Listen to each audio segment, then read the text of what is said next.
kita akan masuk di dalam satu firman Tuhan yang dengan tema dimeterai, saudara. Mengapa orang itu selalu menerima meterai dalam hidup kita? Karena setiap orang menjadi pilihan Allah harus ada tanda. Tanda.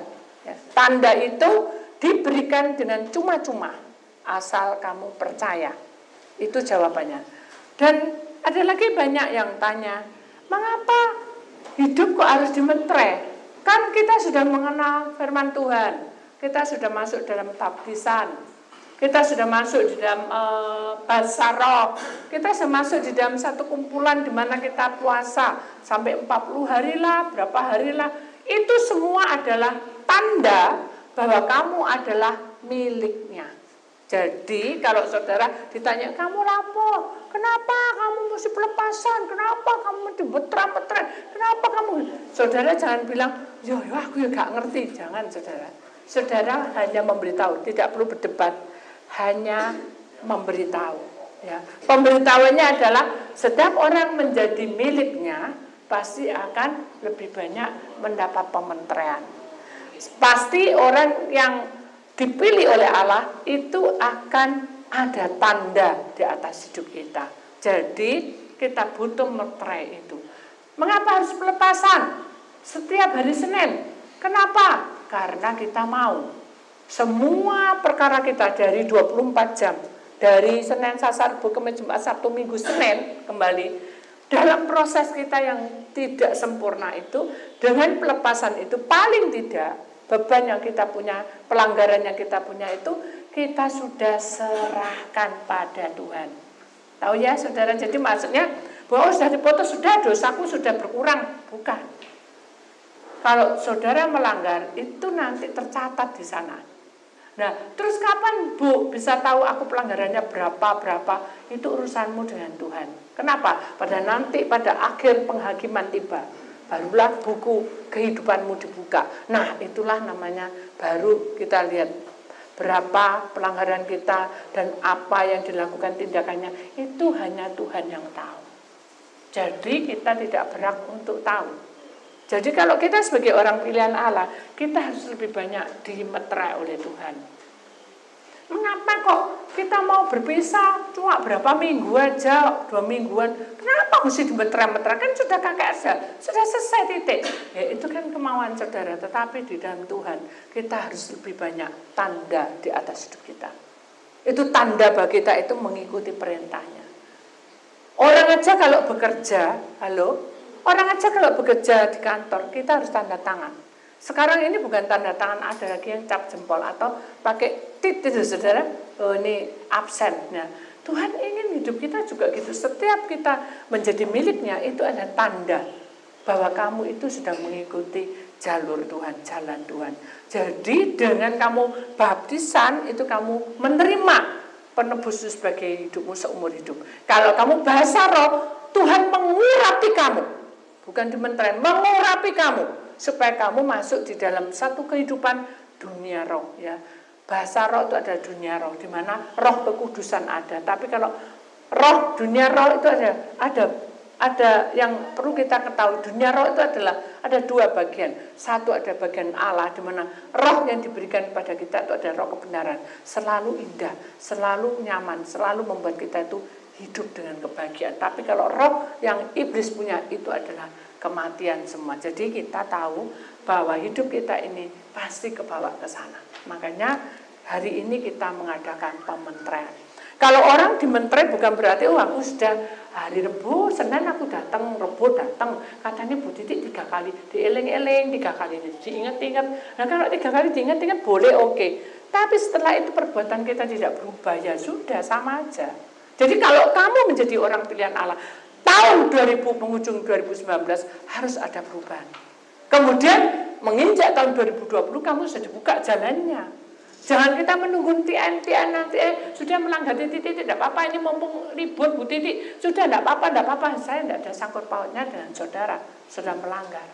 Tapi satu hal yang Tuhan mau, ketika kamu tidak ibadah pelepasan Senin Rebo ya saudara, Tuhan itu merindu juga Kalau Tuhan rindu terus kamu melanggar, apa yang terjadi? Sesuatu yang membuat hidupmu kecewa. Nah, akhirnya kita mengambil sikap yang salah. Jadi, marilah dengan libur ini kita bukan enak-enakan. Wah, yes, aku bebas. Bukan gitu, saudara. Bukan. Tapi dengan libur itu, saudara, mengambil tindakan untuk bertanggung jawab atas hidup saudara selama saudara tidak ikut pelepasan. Mengerti, saudara? Jadi selama saudara libur itu sampai tanggal 6 Januari, saudara bertanggung jawab atas segala perbuatan saudara kepada Tuhan. Itu yang namanya aku bangga kepadamu. Aku acung jempolkan kamu karena kamu adalah orang pilihanku. Jadi kalau kita menjadi orang pilihan Allah, kita harus sadar bahwa hidup kita sebagai orang pilihan Allah itu tidak boleh kita ini menganggap remeh semua perbuatan itu.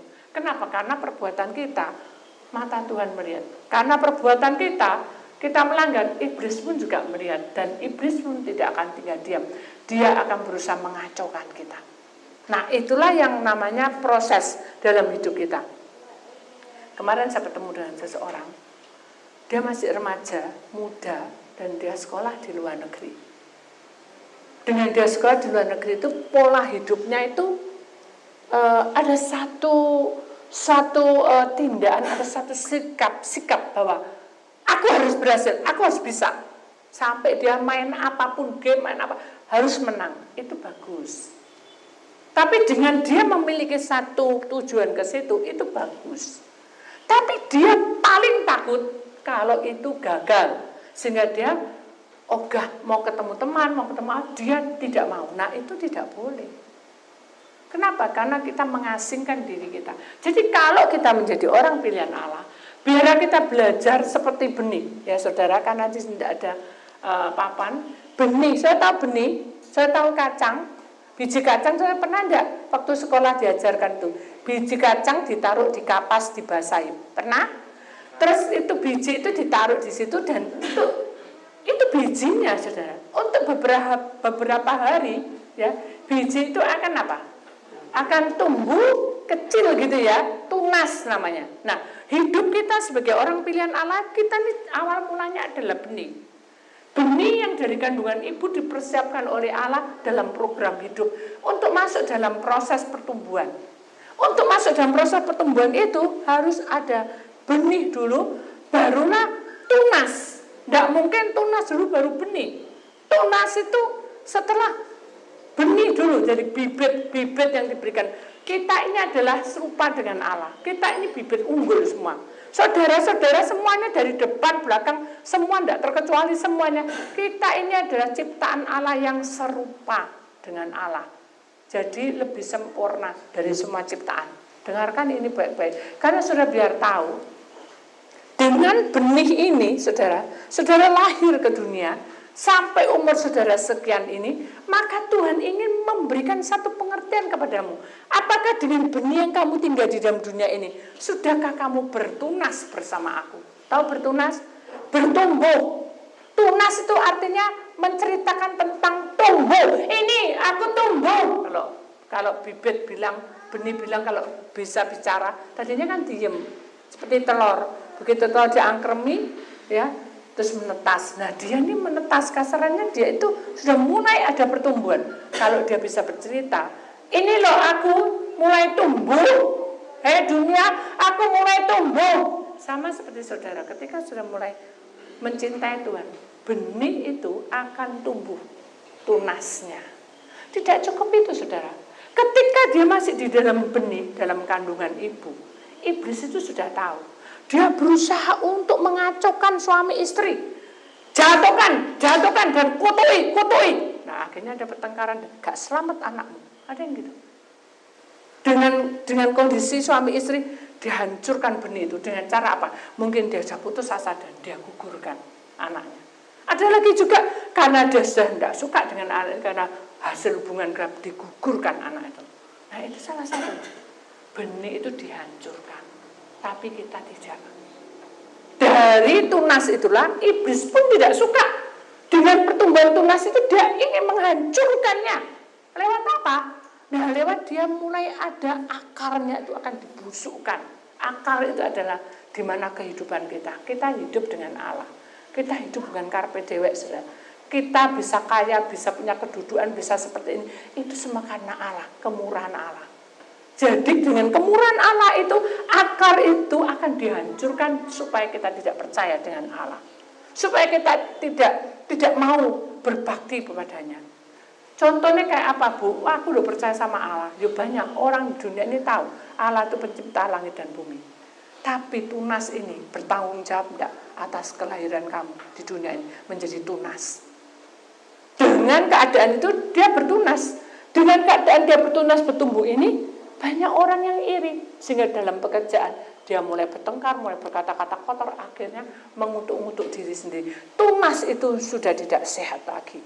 Bukan sakit-sakitan, tapi bertumbuh dengan kekotoran, dengan otak kotor, dengan pergi ke dukun, pergi kemana, dengan fitnah, dengan apa. Itu tunas, awal mula. Kalau kita suami istri tunas, kita pasti ada pertengkaran-pertengkaran hebat, sehingga kita mengadakan perceraian-perceraian. Itu tunas, dia akan hancurkan tunas itu. Kalau kita dengan sebagai di kuliah, kalau kita kuliah tunas itu sudah mulai menggebu-gebu untuk mencintai, untuk betul-betul kuliah, untuk senang-senang kuliah. Iblis masuk dengan video porno, iblis masuk dengan kata-kata kotor, iblis masuk dengan lesbian, dengan orang laki suka laki. Semua itu akan tampak jelas di depan kita. Karena kita adalah tunas yang siap tumbuh. Iblis ingin hancurkan kita. Kalau saudara sekarang ini merasa, ya Bu, aku sekarang ini mulai tunas. Mungkin saya dulu tidak sungguh-sungguh, ini mulai bibit dan tunas. Nah ini.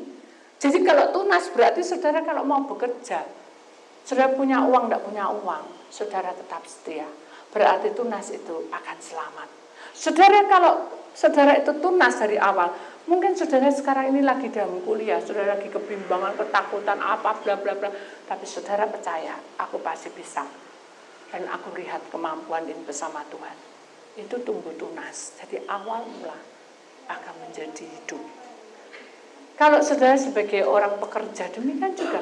Saudara ditanam di satu tempat, jangan bingung. Saudara bingung, aduh, ini apa ya, ada ajakan ini lebih mahal. Dan juga harganya lebih tinggi, semua lebih tinggi, enak, fasilitas ada. Hune desiknya metapa, dia tepa, nututkan. Ada beberapa murid yang datang menghampiri Tuhan dan berkata, Guru, lihatlah di sebelah ini. Wow, begitu indah dan megahnya. Wow, saya suka. Tuhan, mari kita masuk ke sana. Tuhan bilang apa? Tuhan tidak sombong, Tuhan juga tidak angkuh, Tuhan juga tidak merasa, kayak aku, enggak. Di surga lebih bagus, enggak. Tuhan hanya menunduk. Tahu menunduk? Sambil apa? Mimik muka wajahnya itu ditunjukkan sedih. Tahu sedih? Jadi dia duduk gini, tertunduk, dan dia angkat pelan-pelan. Sambil menghelakan nafas. Itu berarti apa? Sumpek gitu ya. Susah, ya enggak? Ya enggak? Ada orang gitu sedih ya seneng, enggak ada kan? Itu berarti ada sesuatu yang dipikirkan. Betul enggak? Begitu lihat gurunya begitu, muridnya bengong. Saya enggak tahu maksudnya. Bengong. Aku salah ngomong, Be, ya. Sampai guru ini sedih mukanya. Mungkin dia menghampiri gurunya. Aduh, Guru Yesus, ampuni ya saya. Mungkin kata-kata tadi menyakiti. Tuhan menggelengkan. Satunya bilang, aduh, mungkin aku tadi ngomongnya terlalu cepat. Sehingga guru tidak siap. Karena guru tidak punya tempat. Pergi ke sana keliling sana, mungkin tersinggung. Itu pikiran logika. Dia pakai kekuatan manusia. Tuhan tetap melihat muridnya yang tadi ngomong dia. Bukan. Lemah. Tapi dijawab, bukan.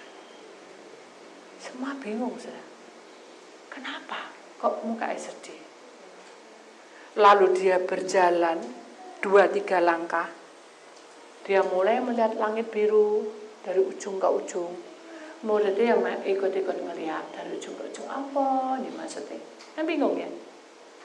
Akhirnya dia tertuju pada bangunan megah itu. Dan dia berkata apa?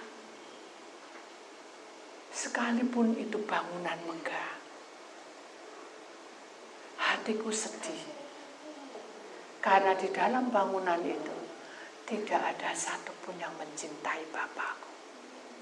Loh, itu adalah tempat bait Allah.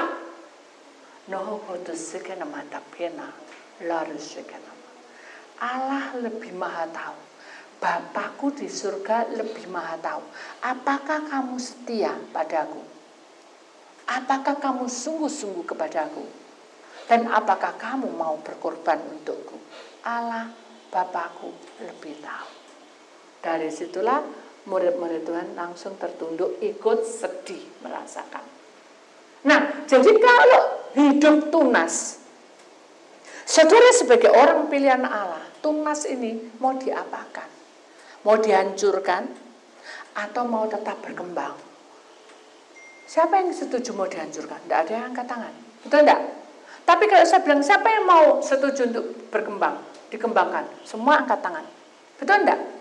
Itu logika kita, ya pasti lebih tumbuh masa mau dimatiin. Itu kan tumbuh tunas, bibit yang unggul. Bapak juga gitu. Iblis menghadap Allah, itu loh Ayub, tak cobai kalau memang dia anakmu. Lihat ini, kekayaannya tak ambilnya semua, pasti dia tidak cinta. Loh, ini sudah mulai bertunas imannya. Allah Bapa lebih tahu. Begitu tahu, iblis begitu, boleh enggak aku turun ke bumi? Tak cobai Ayub. Karena Allah Bapa tahu. Pergi yo. Nah, jadi sekarang ini saudara di tahun 2020. Proses hidup kita yang mulai tunas itu tadi, iblis mengintai kita dan dia mungkin akan menghadap kepada Allah. Itu loh si A, suka aneh bingung dan bimbang. Dia itu loh kerja ndak mapan bingung karpe dewek. Itu loh si B, pasti dia lapor gitu saja. Dia disakiti sama suami atau istrinya. Boleh aku turun ke bumi? Nah, tak coba ide. Dia pasti dia tidak cinta engkau. Gitu saudara. Jadi tunas itu yang mau tumbuh, dia akan membuat ranting-ranting yang kokoh. Supaya itu menandakan, Kak tunas kan kecil saudara, masih muda. Ini sudah membuat ranting, ini menunjukkan kokoh. Tanaman itu menunjukkan dia hidup, betul-betul bertumbuh. Di tempat saya punya daun pohon pinus ya. Kalau enggak cemara apa enggak tahu udang enggak tahu apa, itu pendek segini saya. Tapi saya suka cemara kan, karena ini cemara, ya sudah saya taruh ditanam di bawah, di depan. Tadinya segini saja, lebih dari saya, dari pohon. Itu menandakan ada pertumbuhan. Kalau dulu dari atas saya tidak bisa melihat itu cemara. Sekarang saya hanya menengok duduk di tempat tidur saya bisa melihat cemara itu kelihatan kepalanya bergoyang-goyang. Itu menandakan kehidupan. Jadi di tahun 2020 kamu harus seperti itu. Jangan seperti tunas yang tidak berdaya. Harus tumbuh ranting-rantingnya. Iblis suka? Tidak suka menghadap sama Allah. Tak cobai, ayo, tak cobai. Karena Allah tahu ini ranting yang kokoh, bukan tunas. Pergi kamu, cobai. Nah itu yang kita hadapi nanti tahun 2020. Jadi apapun tantangan kamu untuk ke depan, jangan putus asa. Mungkin saudara dikacaukan dengan pacar, sudah diputuskan, mungkin dia nanti, gak apa-apa. Dan gak apa-apa, banyak orang perempuan, banyak orang laki. Jangan menantang iblis. Kalau namanya orang mengkhianati berarti bukan orang itu, tapi iblis yang mengajak untuk mengkhianati. Sudah serahkan sama Tuhan. Kita mengampuni. Kalau terus sekarang uang sudah dalam keadaan kacau dan kehidupan kita mungkin ditipu di apa, itu pun iblis akan lapor. Apakah kamu tetap setia? Kalau kamu tetap setia, Tuhan akan kembalikan uang yang kamu punya itu seperti Ayub. Jadi itu semua itu ada hitung-hitungannya, saudara. Bukan kita yang menghitung, tapi Allah yang mengenal memberikan penyertaan hikmat pada kita agar kita bertahan untuk hidup. Itu namanya meterai. Jadi meterai itu mengokohkan kita untuk kita tetap memandang Tuhan saja. Itu meterai supaya kita tidak terkecoh apapun. Karena ini adalah satu proses.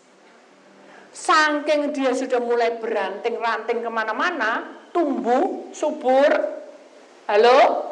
Iblis ingin menjatuhkan hingga dia banyak teman. Tadinya temannya tuh cuma mungkin 10 ya. Karena dia sudah naik daun, temannya bukan lagi 10, tapi 30, 40, 50. Wes pokoknya jadi raja lah, segalanya pokoknya oke. Iblis tidak suka, saudara. Dia kacaukan dengan pengkhianatan, dia kacaukan dengan banyak pola. Apa yang kita tidak suka justru iblis kasih. Apa itu pelanggaran buat kita? Justru iblis kasih iming-iming. Apa yang membuat itu menyimpang dari kebenaran? Justru iblis menyediakan semuanya. Itu fasilitas iblis kepada kita. Jadi kita sudah tahu bahwa yang bertentangan dengan perintah Tuhan jangan dilanggar. Kalau dilanggar, ranting saudara akan busuk dan patah dan gugur, jatuh semua. Itu yang iblis mau.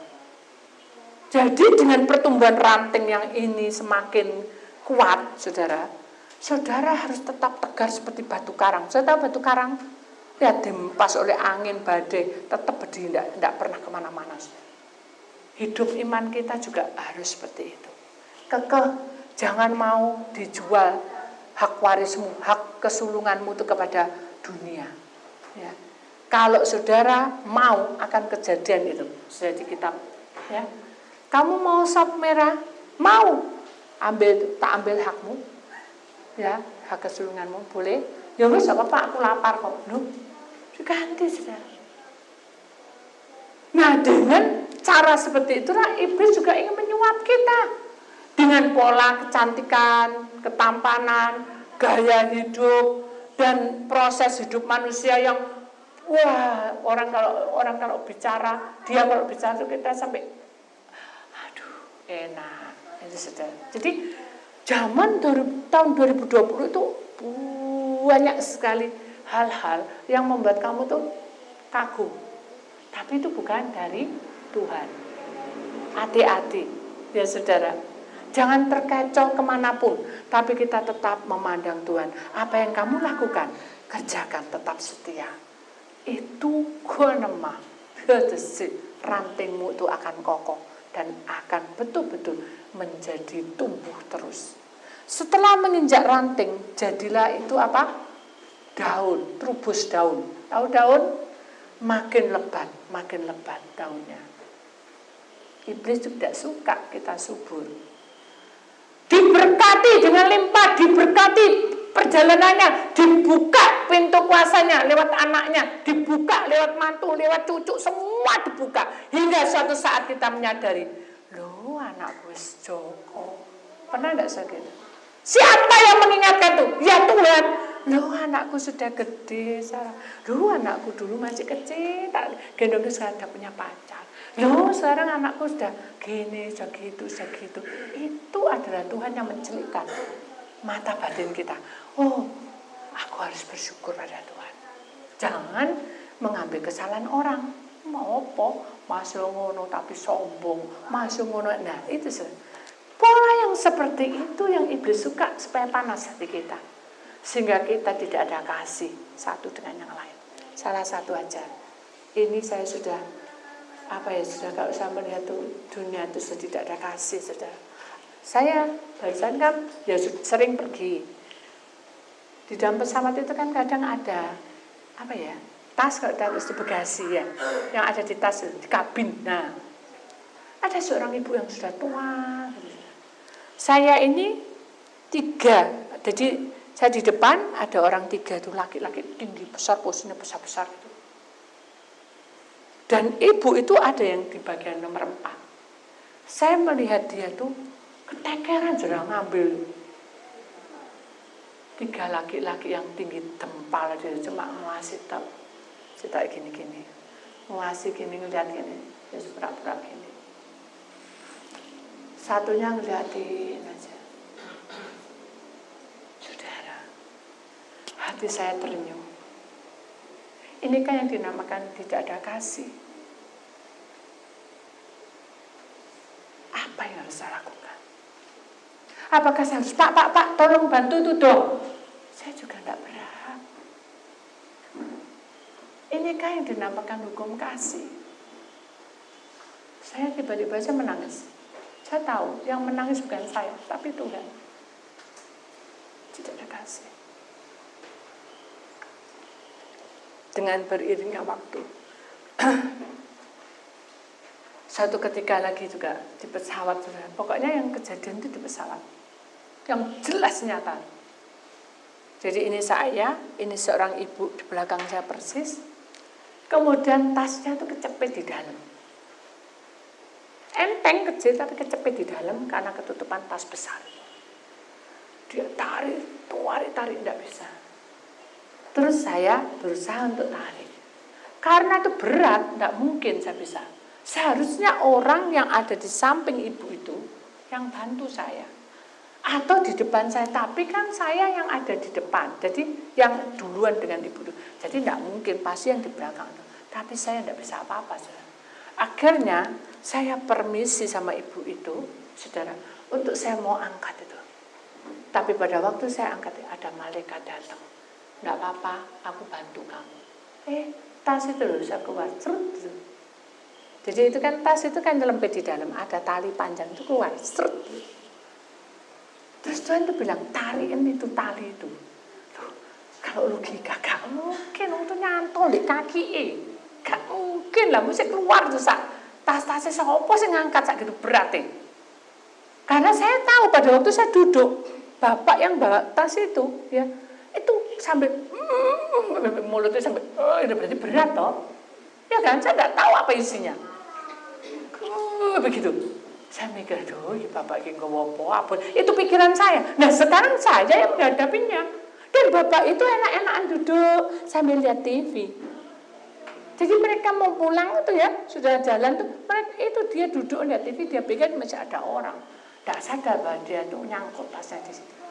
Tuhan bilang, tarik aja tuh talinya. Logika tidak mungkin, tapi karena kuasa Tuhan, saya hanya menarik kecil aja, sudah mau serut keluar cedung. Terus ibu itu sampai ketawa, kok cek gampang kamu ngambil. Kalau nanti kalian ada, ya ibu enek perewangane. Oh iya. Saya bilang itu semua adalah kemurahan Tuhan. Jadi saya melewati itu semua, bukan saya yang sok, tapi saya tahu inilah yang harus kita lakukan, saudara. Makin banyak kita melakukan kebaikan untuk orang lain, Tuhan tidak pernah berhutang pada kita. Amin. Jadi saudara harus siap untuk melakukan itu. Jangan hitung-hitungan, saudara. Tidak akan selesai hitung-hitungan. Itu sikap yang terbaik. Suatu ketika juga, ini satu kesaksian juga. Orang yang dapat mentera itu selalu senyum, wajah gembira. Ya saudara.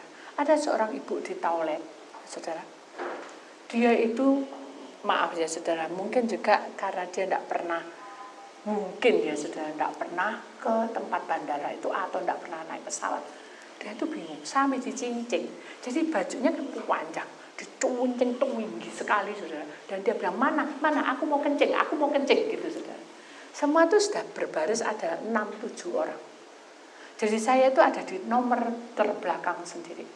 Aku mau kencing, heboh sendiri. Orang 6 yang di depan saya itu tidak tergerak.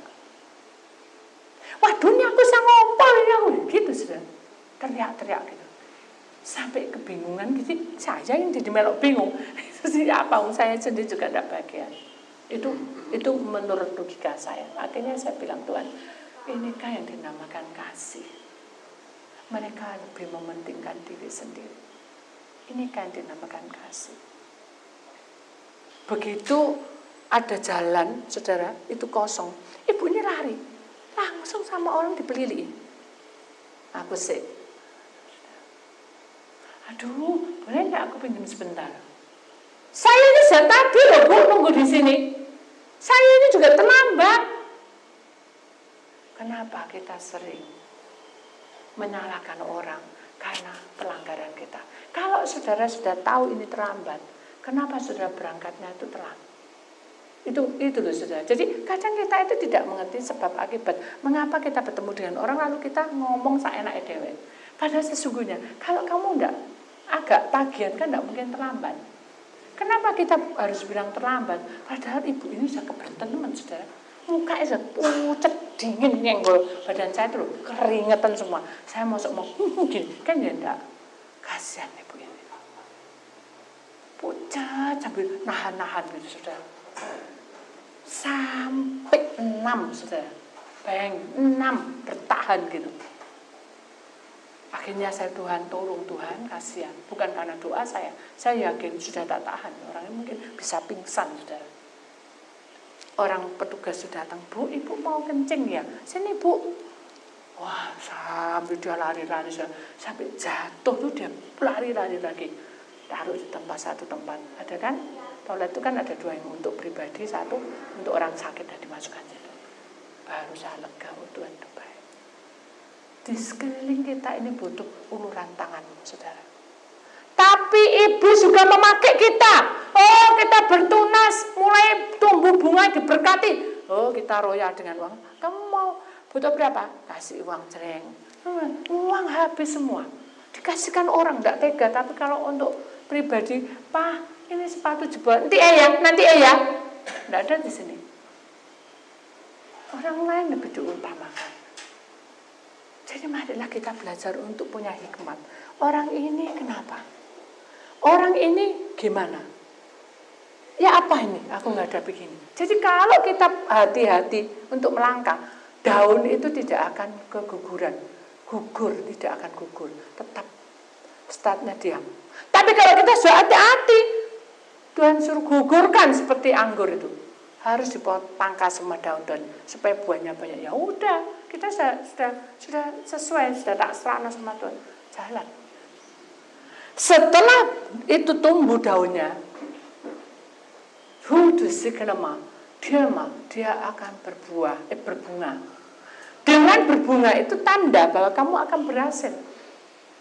Tinggal 1 langkah kamu lulus, tinggal 1 langkah kamu akan ke jenjang pernikahan, tinggal 1 langkah kamu goal, tinggal 1 langkah, 1 langkah. Tapi dia bilang, kapan sak langkah? Saiki lho wis 3 langkah. 3 langkah startnya. Ndak ono apa-apa, ndak ada apa-apa. Nah, karena kamu tidak percaya. Jadi berbagailah orang yang percaya dan melakukan kehendak Tuhan, pasti ada jalan keluarnya. Amin. Jadi itulah namanya pementeran. Pementeran itu mengingatkan kita supaya kita itu jauh-jauh hari ke depan kita sudah punya rancangan Tuhan di tengah-tengah kita. Kenapa? Karena pementeran itu tanda malaikat Tuhan itu menyertai, berlaksa-laksa. Nah, ini ada gambar, saudara. Malaikat Tuhan itu berlaksa-laksa memberikan sinar kemuliaannya, sinar terang pada saudara. Sehingga saudara itu betul-betul ada perubahan di masa ke depan.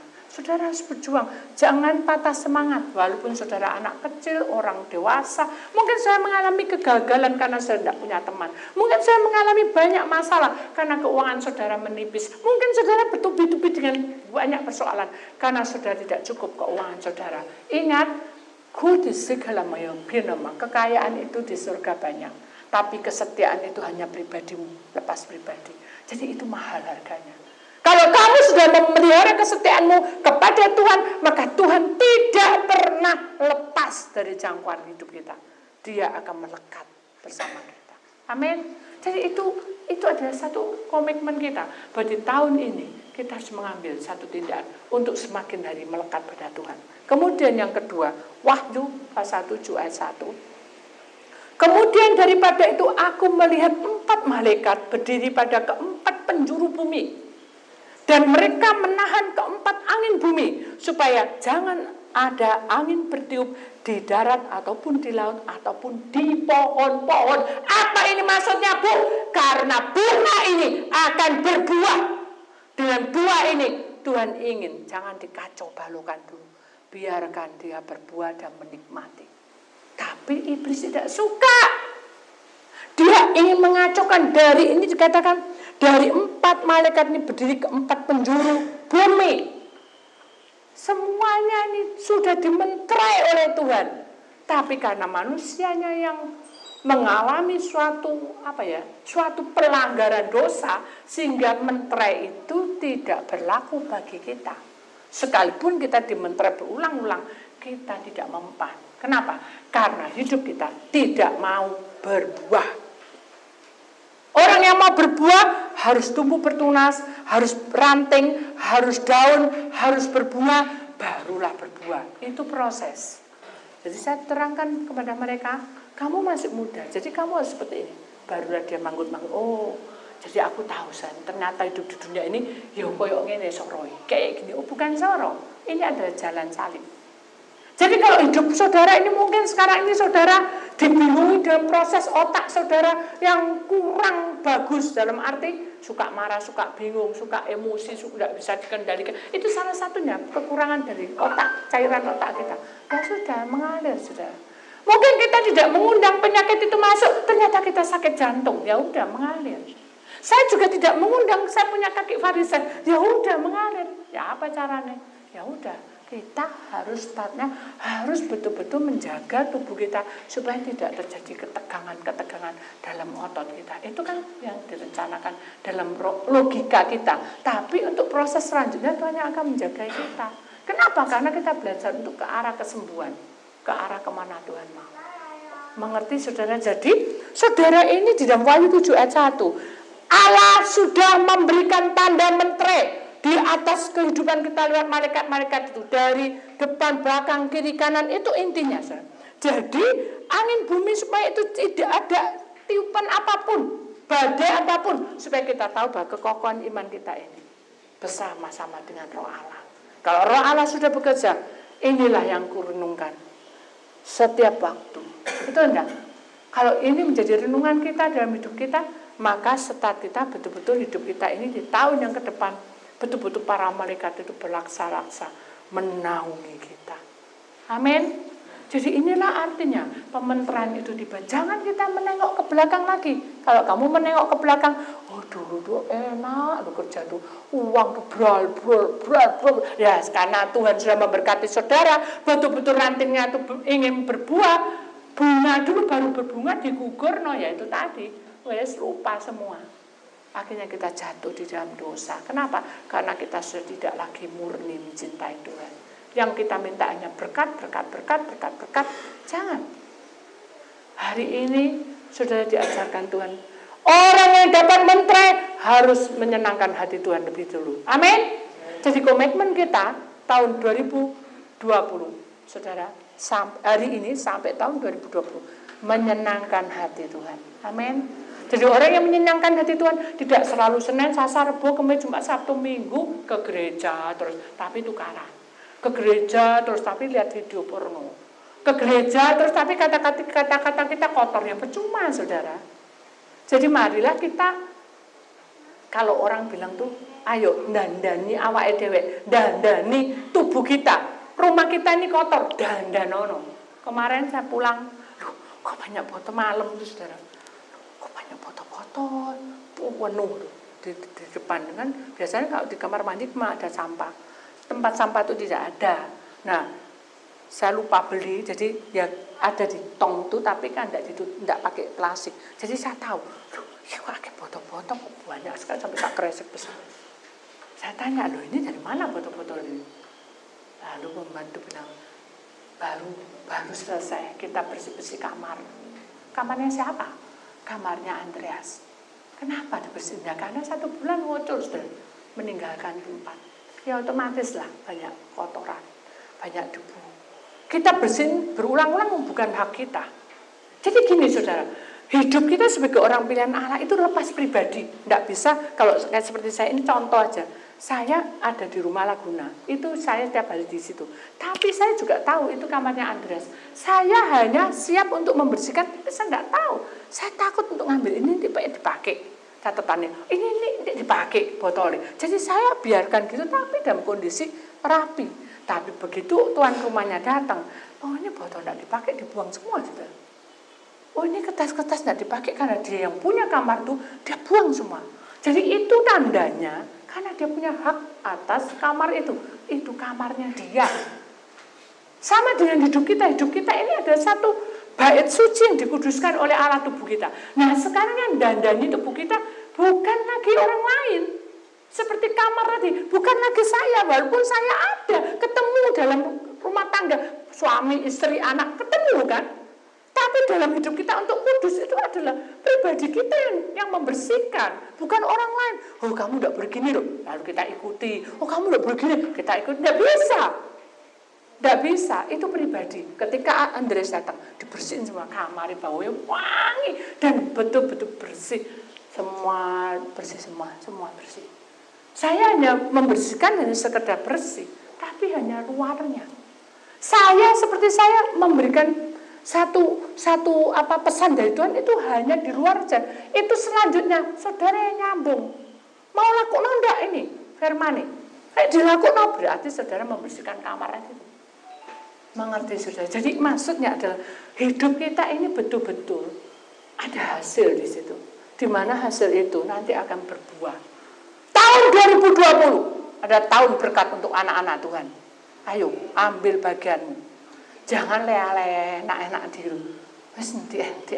Atau mungkin kita sibuk sendiri, atau mungkin kita ada sesuatu. Senin, Selasa, Rabu, Kamis, Jumat, Sabtu, Minggu di bait Allah, saudara. Kalau saudara tidak ada kesetiaan dan tidak berubah, ya tetap aja saudara. Hidup saudara begini-begini. No go to see. Di hudisi, Allah akan mukanya sedih. Tuhan Yesus akan sedih melihat kita. Kenapa? Karena kamu itu kelihatan cantik. Seperti tadi, bangunannya megah indah, tapi tidak ada isinya apa-apa. Tidak ada pengenalan cinta pada Allah yang sungguh-sungguh. Orang yang cinta pada Allah itu tetap setia sampai mati.